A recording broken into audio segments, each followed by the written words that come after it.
Two things are required whenever you deploy a trigger to production. These two things are the yin and yang of coding. Whether you code in Salesforce or in any other technology, you're generally going to have both of these things. The first, of course, is the actual trigger itself.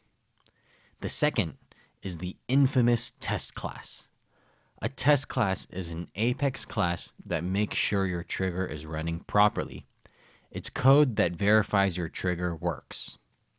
I remember watching a Mercedes-Benz commercial that once bragged about how many sensors it had to automate its car's features.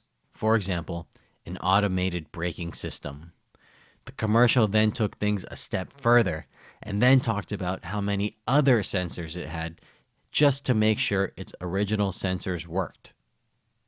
That's exactly what test classes are.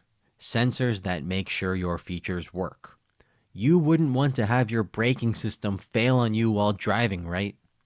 Yet, test classes are notorious because the inexperienced developer always hates to write them. But don't take the bait. Test classes are supremely important and arguably just as important as the trigger itself. In fact, there's a growing movement of coders who practice TDD, which stands for test-driven development. These people actually write their test classes before writing their triggers. That's hardcore. So get it into your head right now and mentally extend your heart to love test classes. You can tell a lot about the quality of a developer based on their test classes.